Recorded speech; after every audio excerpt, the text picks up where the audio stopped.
Hello everyone and welcome back to another Guild Wars 2 video! And we're back into some PvP. And I've had a couple of PvP videos come out recently and I'm just really enjoying PvP playstyles and PvP builds. So I wanted to continue on and give some attention to what I at least view from the community as one of the lesser used specializations in PvP, the Chronomancer. I could be completely wrong, but I think there was a period of time at least where people were like, Chrono bad, meh. So because this is a 3v3 setting, it is a little bit different than Conquest, but still, I think that this could carry over to just be really good, even in a structured Conquest setting. And yeah, it's a bit more power oriented, it's a bit more spike oriented, and it has to do with Phantasms. So if you're interested in the build, keep watching, or if you just want to relax and get some Guild Wars 2 videos, continue to watch too. Okay, so let's jump right in with the build. Let's first look at the equipment. As always, I'm running Demolisher's Amulet, Power, Precision, Toughness, and Ferocity. And to keep in line with that ferocity, but also bump up my vitality just a little bit, I've decided to take Rune of the Worm. I'm running Greatsword and Sword and Shield as my weapon sets, and I'm running Sigil of Courage. On hit, gain might for 10 seconds. Sigil of Intelligence. Your next 3 attacks after swapping to this weapon while in combat have a 100% crit chance, which plays into that ferocity playstyle. And then for Sword and Shield, I'm taking Sigil of Purging. On hit, remove a condition because I don't have too much Condi clear, and I swap to Sword Shield for more defense. And Sigil of Energy. Gain 25% of your endurance when you swap to this weapon while in combat. Just because there's map chat, we're going to go over to data and dialogue.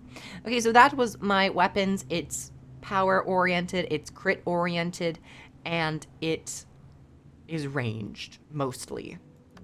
So let's go over to the build. I've named this build Phantasmal Enforcer. I'm taking Domination, Illusions, and of course Chronomancer.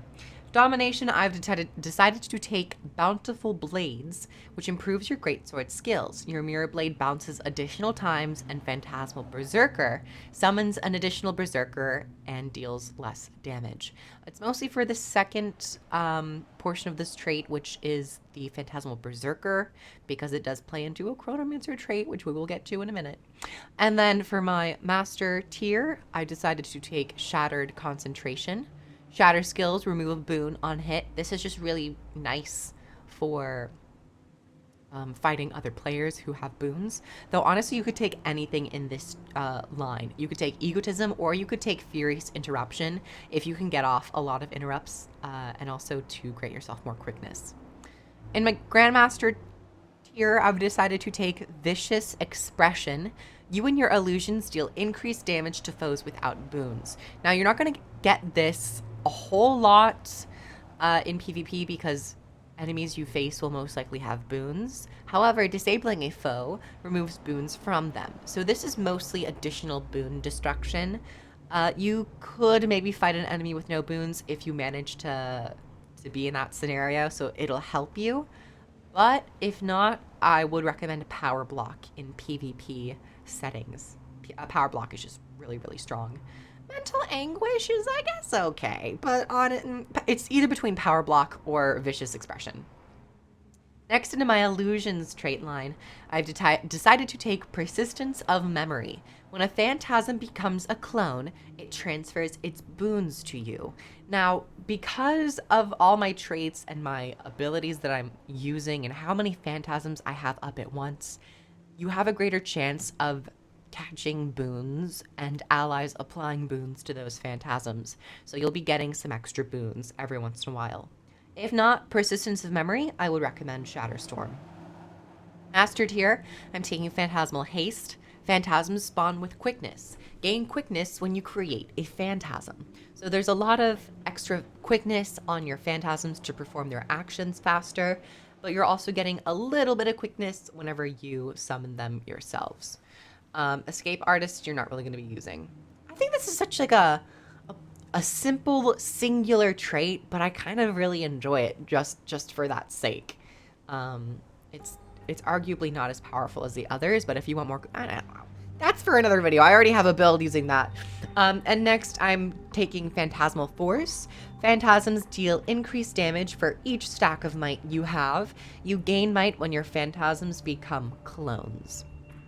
So the more phantasms you end up curing over time, the more might you will have in a short duration, which allows you to have a lot of burst potential, not only for yourself gaining might, but for your phantasms getting extra damage for the amount of might stacks that you have. I also don't think you can really apply might to yourself in any other way. Does this apply might? No, I'm not taking Bountiful Establishment. Bountiful something. I think it's in Chaos, which gives you might on your F1, but I'm not taking that. Next, Chronomancer. I've decided to take Time Catches Up. Activating a Shatter gives your illusions super speed, which allows them to get to the target faster, and Shatters deal increased damage to movement impaired foes. This is nice if you have Chill, Cripple, Mob, all that stuff. Next, for the Master tier, I've decided to take Danger Time. Gain additional crit hit chance against slowed enemies. Critical hits deal additional damage to slowed enemies. This bonus also applies to your illusions. Danger Time is such a big, fat trait. And I'm not usually in favor of these traits, but I gotta admit, Danger Time is really, really strong. For the extra precision, but also we're building into ferocity, so our crits are stronger. It's just decent. It's a decent time. And then finally, I'm taking Chrono Phantasma. This is where the Phantasm build solidifies itself into existence and competence. Because the first time a Phantasm would become a clone, it instead resummons itself and attacks again. Resummon Phantasms inflict a percentage of the original's damage. So you're going to be getting slightly less damage on the Phantasm's attack. However, with a bunch of these other traits, such as Phantasmal Force, you're gaining might for every Phantasm you have, and then that Phantasm's getting more damage. And with Bountiful Blades, you're summoning 2 Phantasms on a single skill. There's just a lot going on. And they have quickness. And if you are able to shatter any clones to slow them and then summon more Phantasms, they're getting even more crit chance. And it's just a lot of damage on your Phantasms. So that's where my mind was going. I don't know if this is necessarily a build everybody runs. Probably some people do run it, but I haven't looked at any meta battle builds if this is a solidified thing. If it is, you know, it's just the chips. Let the chips fall as they may. So let's look at the abilities. We have, of course, the Greatsword. Now, in this build, I prefer to stay at ranged because I have a nice time blowing people up with Phantasmal Berserker. You know, we're summoning 2. And then we're getting Chrono Phantasm, so we're summoning, once they're done, it summons another 2. So we're technically getting 4 Berserkers up and out. Your blade will bounce more times, getting more might. Mind Stab is cool. You know, it's an AoE, it's a cripple. So you can Mind Stab someone, then you're getting more shatter damage against movement impaired foes. You have an interrupt. It's all really nice. As for the sword and shield, this is my more defensive weapon set. Illusionary Leap is great when you swap in order to immobilize foes if they're trying to run, but Blurred Frenzy not only does a decent chunk of damage, but it also gives you a nice evade for a second. And then Echo of Memory and Deja Vu are the strong defensive abilities for the sake of defending yourself and blocking a bunch of attacks.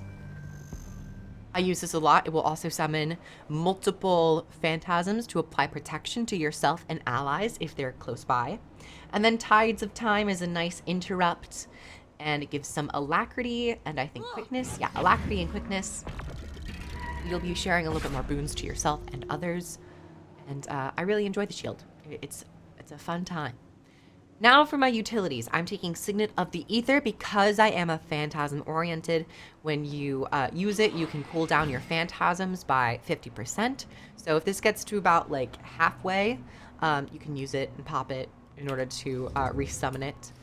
But you also gain a heal whenever you summon illusions. As for my stun break, I'm taking Well of Precognition for that Aegis stability and extra endurance gain. Nice 10. I needed a stun break, but I also wanted some more defense, so I went with this. The one thing I will say about this build is that you might not have a lot of Condi clear, so keep that in mind. And next up, here are my Phantasms. This is where it starts to get a little bit more spicy. So Phantasmal Defender. Summon an illusion, if I can talk, that taunts your target and all nearby targets while blocking. When it finishes blocking, the illusion explodes. It will deal more damage for each attack it blocked. This can allow you to not only crowd control them, but spike them for quite a lot of damage. And you have 2 tries at this because of Chrono Phantasm.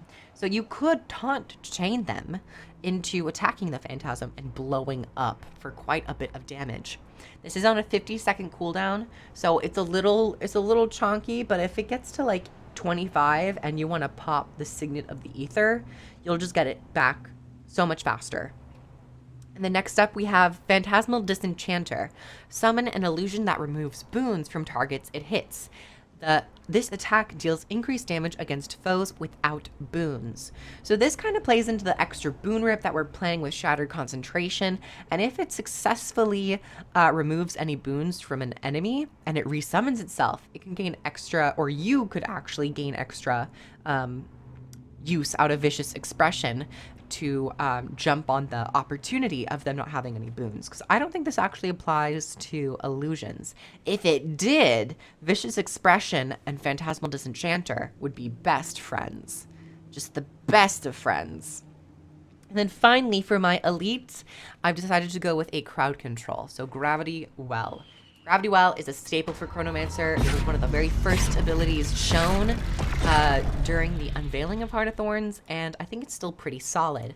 For dueling, though, I've seen you take Signet of Humility, because after the game finishes, all your cooldowns get reset, so Gravity Well would probably work better in Conquest, but Gravity Well is also AoE, and if you continuum split it, you can get 2 of them. That's a whole nother thing about Chronomancer, which I'm not going to get into necessarily, because this isn't a beginner's guide, but you can weave continuum split into a lot of this build. Once you have clones up, you can pop your Gravity Well into your continuum split, use Signet of Ether to get your Phantasms back up, throw out a Tides of Time, do whatever you need to do during your continuum split.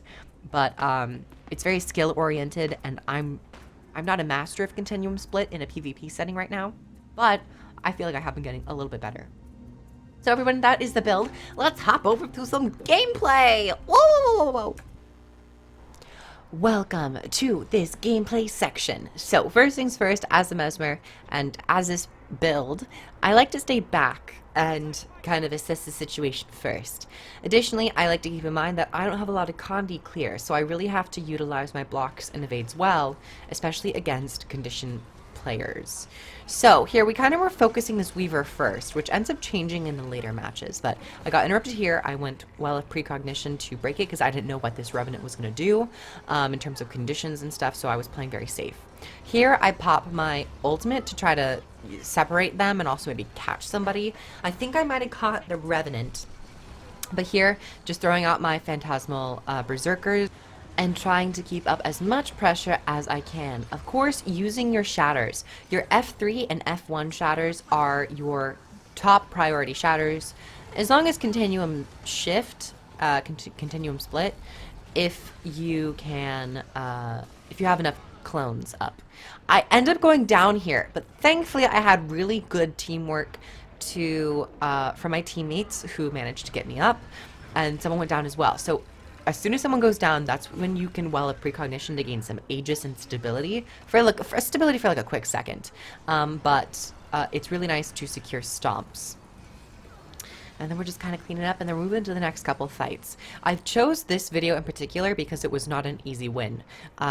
We did have a back and forth of wins and losses. So my mind was still at the let's focus the Weaver, because probably more damage and condition damage. They get mowed, but they actually do really well at dodging and surviving through barrier.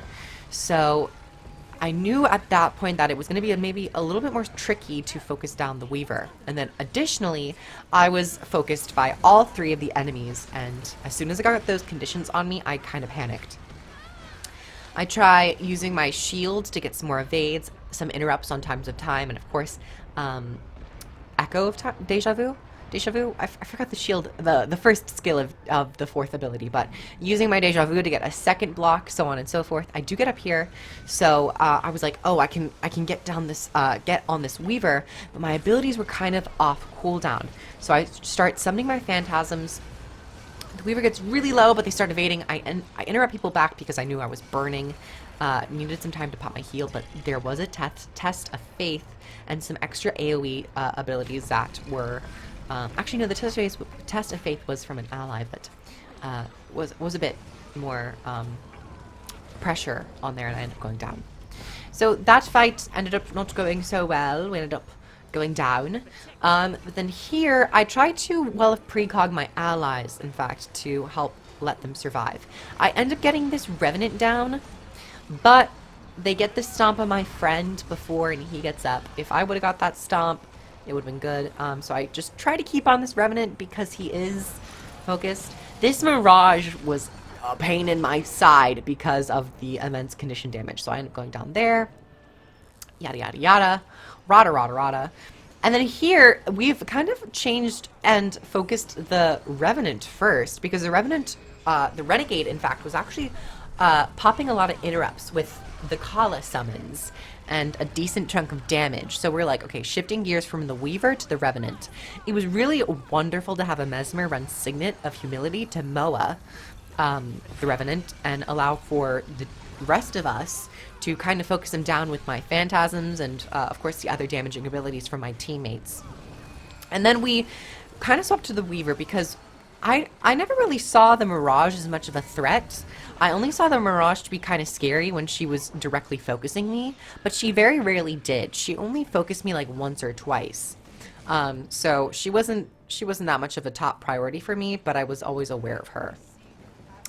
It also seems like she was running Greatsword, which was quite interesting, but they Moa them again, and I come in with the Phantasms, and then I, while precog, get some Aegis, so we can secure a stomp, or just to bleed them. And that's pretty much the fight. I do want to point out one thing. The F1 is really important on Chronomancer because it does delay its actual spikes. It goes one packet and then a delay and then another packet of damage. This Weaver here ends up evading, but does get caught up by the second packet of damage, which is really nice to see because the shatters are a little bit different on Chronomancer, so keep that in mind. But thank you everyone for coming by, and like the video, if you liked it, comment below. I have Patreon. I have all my links down below if you'd like to help support me. Thanks to my patrons, and I'll catch you guys in the next video. Bye, everyone. Mwah.